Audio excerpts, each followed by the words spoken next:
বিদ্যুৎ লাইনের পাশে থাকা গাছপালা সময়মতো কর্তন করা খুবই জরুরি। কারণ গাছের ডালপালা যদি বিদ্যুতের তারের সাথে লেগে যায়, তাহলে বড় ধরনের দুর্ঘটনা ঘটতে পারে। তাহলে পূর্ব দিকে ফালাইন। যেমন শর্ট সার্কিট, আগুন লাগা, বিদ্যুৎ বিভ্রাট কিংবা মানুষের প্রাণহানির মতো ঘটনাও ঘটতে পারে। বিশেষ আরেকটু করে কাটা লাগবে।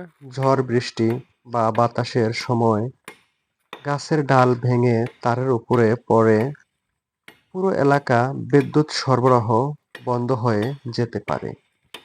এতে সাধারণ মানুষের ভোগান্তি হতে পারে, জরুরি কাজ ব্যাহত হয়। তাই বিদ্যুৎ লাইন বন্ধ করে বিদ্যুৎ লাইনের পাশে থাকা ঝুঁকিপূর্ণ গাছপালা ও গাছের ডাল আরেকটু কাটা লাগবে। কর্তন করছি। এটা আমাদের দায়িত্ব। প্রিয় গ্রাহক, আপনারা কখনো নিজেরা গাছপালা কাটতে যাবেন না। এতে জীবন ঝুঁকিতে পড়তে পারে। নিজেরা নিরাপদ থাকুন, হ্যাঁ। অন্যকে নিরাপদ রাখুন, সচেতন হন, দুর্ঘটনা রোধ করুন, সবার নিরাপত্তা নিশ্চিত করুন। বিদ্যুৎ লাইনের পাশে থাকা গাছপালা কর্তন করতে গেলে আমাদেরকে সাহায্য করুন।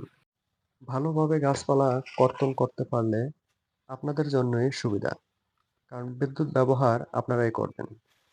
তাই আমরা চেষ্টা করি সবসময় ভালোভাবে যেন গাছের ডালপালা কর্তন করতে পারি এবং সবার জন্য ওইটা ফালাই দিবেন।